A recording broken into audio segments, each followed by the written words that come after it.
Hoy tengo más información que de costumbre y con muchos proyectos y novedades de empresas, pero antes que nada quiero recordarte que puedes ayudarme a hacer sostenible este podcast con tus donaciones a través del Yapi para permitir brindarte cada día a ti y a otros peruanos la información de calidad que necesitan para tomar decisiones empresariales y sobre todo para hacer nuevos negocios. También ayudas mucho con tus likes y tus comentarios, compartiendo también el contenido para poder llegar cada vez a más personas, así que mil gracias por tu apoyo como siempre. Ahora sí, alista tu café que vamos a empezar. La información es clave en momentos de incertidumbre. Soy José Carlos Lumbreras, gerente de investigación y proyectos de la editora Peruto Publications, y te traigo el podcast Comido y Resumido, con un resumen diario de noticias sobre empresas y mercados. Todo eso que a los noticieros políticos o amarillistas no les interesa mostrarte, pero que a ti te pueden servir para hacer planes, tomar decisiones, mejorar tu empresa o pensar en nuevos negocios. Bienvenido un nuevo día a tu podcast Comido y Resumido.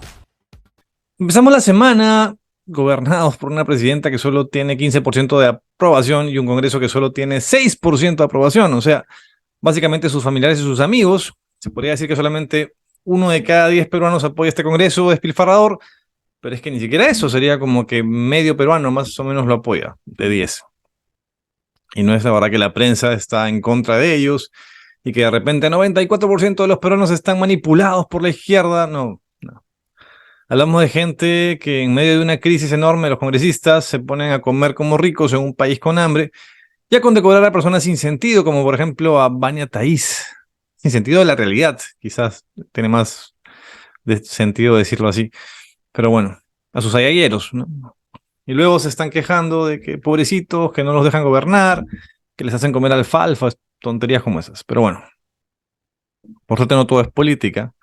Y no todo es vergonzoso, como la gran mayoría de políticos. Hay muchas noticias para hoy sobre mercados y negocios, muchas, y por ese motivo hoy día no tenemos podcast de análisis en la tarde, pero sí una segunda parte con más noticias de inversiones y mercados. Por cierto, si quieres saber más sobre inteligencia de mercados o estás interesado en ingresar a un nuevo sector o lanzar un nuevo producto y quieres información real del mercado peruano, escríbeme al WhatsApp del podcast o mándame un comentario con tus datos para podernos en contacto y poder asesorarte a lograr tus metas y tus sueños. Apunta el dato. Nos escribes y conversamos. Hablamos de inversiones. Proinversión dice que se vienen cositas. El comercio confirmó que a fin de mes Proinversión va a presentar una nueva cartera de 47 proyectos para asociaciones público-privadas hasta el año 2025. Una cartera inusualmente grande respecto a los últimos años y que suma en total 9.000 millones de dólares, de los cuales 3.000 se deberían ejecutar este año.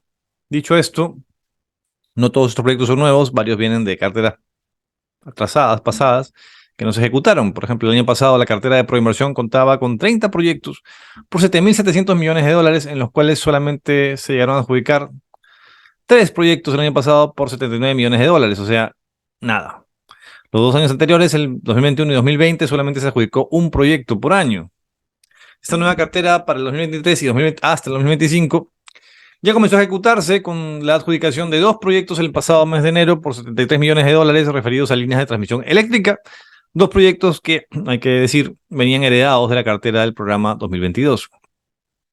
Cabe señalar que Proinversión cambió de presidente en diciembre pasado y esta nueva dirección de la entidad ha decidido juntar proyectos que estaban en estado de maduración avanzada desde hace ya algunos años y que no estaban saliendo a concurso. Entonces han decidido juntar todos esos para de una vez lanzarlos en esta cartera 2023-2025. ¿Qué proyectos están en la nueva cartera? Bueno, tenemos, por ejemplo, el Parque Industrial de Ancón por 762 millones de dólares.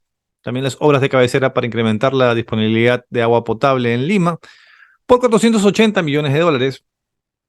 Hay proyectos emblemáticos y eternos también, como la licitación de mejorar el ferrocarril Huancayo-Huancavelica, que es el famoso Tren Macho, por 253 millones de dólares, así como proyectos de telecomunicaciones y también de electricidad. La duda de siempre es si ahora sí se van a poder ejecutar estos planes de licitaciones, adjudicaciones, o va a pasar como siempre que la cartera de Proinversión quede en una cartera de intenciones. Esperemos que no. Y hablando de infraestructura, se extendió el acuerdo con el Reino Unido para que se hagan cargo de las obras de la Autoridad para la Reconstrucción con Cambios. Esta autoridad que se creó ya cuando aún gobernaba PPK, imagínense, para reconstruir la zona del norte que fue destruida por inundaciones hace ya como 6 años. Bueno, aún no se reconstruyen. esos temas después de todo este tiempo. Y con esta extensión del contrato, lo que se busca es reconstruir 74 colegios y 18 centros de salud hasta fines de este año. En el marco del contrato vigente, se han entregado ya 22 colegios y 2 establecimientos de salud permanentes en 8 regiones: Tumbes, Cajamarca, Huancavelica, Piura, Ancash, Lambayeque, La Libertad y Lima. Sí, Lima. ¿Qué tiene que ver con el norte? Ni idea, pero ahí está. Y vamos con más cosas de infraestructura. El Ministerio de Transporte y Comunicaciones anunció que la construcción de la vía expresa Santa Rosa comenzará a fines del próximo año, 2024. Esta vía busca unir la avenida Costanera y el futuro puente Santa Rosa, que conectará con el Aeropuerto Internacional Jorge Chávez. Básicamente va a ser más fácil llegar al aeropuerto. Y eso tomará al menos hasta el año 2025-2026, porque la construcción del puente Santa Rosa, que tendría que conectarse con él, está prevista para el 2025. Aunque, siempre hay aunques, cuando hablamos de grandes proyectos de infraestructura en nuestro país. Aunque el proyecto ha sufrido más de un retraso, el del puente, con más de 300 observaciones que ha tenido. O sea que habrá que esperar. Pero bueno, para avanzar con este proyecto de la Vía Expresa Santa Rosa, el Ministerio anunció la conformación de mesas de trabajo con el gobierno regional del Callao y los municipios de las zonas de influencia que se verán afectados con la construcción. Algo es algo. Vamos con algunas noticias de empresas y mercados. Antes de seguir, ayúdanos a hacer crecer este proyecto suscribiéndote a nuestro canal, dando like, compartiendo y comentando. Necesitamos de tu apoyo para seguir creciendo. Puedes recibir directamente los videos en tu WhatsApp suscribiéndote a nuestra lista de difusión. Basta con mandar un mensaje al número 949-376-201 indicando Podcast PTP y listo. Vamos con noticias de empresas y mercados. En e-commerce se informó que la web de Mercado Libre tuvo el año pasado un crecimiento de 49% en sus ingresos, que sumaron 10.500 millones de dólares a nivel global, y una utilidad neta de 482 millones de dólares. Un crecimiento, en el caso de la utilidad, de 478.6% respecto al año 2021, un montón. De ese total, los ingresos por temas de fintech sumaron 4.700 millones de dólares, casi la mitad, para redondear de alguna manera. Mercado Libre cuenta con 96.6 millones de usuarios en todo el mundo. En resumen, lo que se puede sacar de esta noticia es que se entiende que el e-commerce aún tiene para crecer en el mundo. En bebidas, noticias sobre el mercado del pisco, y es que de acuerdo con datos de ADEX, la exportación de pisco peruano creció un 45%, llegando a un total de 10.5 millones de dólares. En total, el pisco peruano, ojo, recalco lo de peruano solamente para entender el origen del país de donde se exporta, que es el Perú, claramente, porque el pisco es peruano, no de otro país, eso que quede claro. Entonces, el pisco peruano llegó a 41 países, siendo el principal mercado Estados Unidos con 1.7 millones de dólares comprados de pisco, seguidos por España, Países Bajos, Bélgica, Francia, Colombia, Reino Unido, Alemania, Canadá y Ecuador. Pero ojo, dos de los países que más crecieron en demanda el año pasado en las compras de pisco fueron Bélgica, que tuvo un crecimiento de 1.052% en el caso de Bélgica, y Brasil con un crecimiento de 2.449%. Así que ya saben, los que estén buscando mercados para exportar pisco, ahí tienen un par de datos interesantes. El Perú es un país de productos premium, entendámoslo, una especie de boutique de productos, y eso hay que saber aprovecharlo, no buscando mercados para masificar, sino mercados premium en este tipo de países. En el mercado aeronáutico, la empresa IAG, dueño de Iberia y de British Airways, compró a Air Europa el 80% que le faltaba de acciones por 400 millones de euros. Esto como parte, digo, de un cierre de la compra completa, ya que habían comprado por 100 millones de euros el 20% hace unos 3 años. Es decir, la compra total fue de unos 500 millones de euros. Los primeros 200 millones se pagarán cuando se reciba la aprobación por parte de las autoridades de la competencia. Se calcula que todas las aprobaciones tomen más o menos como año y medio, por ahí.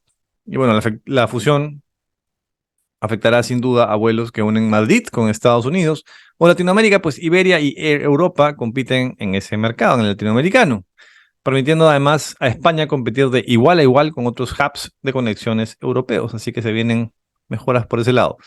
Y por otro lado, se anunció al nuevo CEO de la empresa Viva Air, luego que el anterior renunciara en medio de un proceso en el que 3 empresas están interesadas en la compra de Viva Air, que está medio en crisis, esta low cost colombiana.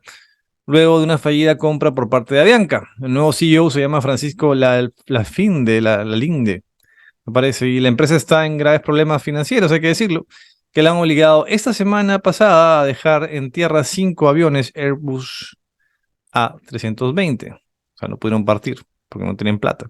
La aerolínea atraviesa esta crisis luego del impacto por la pandemia, el alza del precio del combustible durante el año pasado y la devaluación del peso colombiano. Están a la espera de que se apruebe su venta a Avianca, si es que se da o no, porque finalmente están como que revisándola. O si no, también hay otras aerolíneas interesadas como LATAM. Pero bueno, Viva empezó también un proceso de recuperación para renegociar obligaciones con sus acreedores. Está complicada la cosa.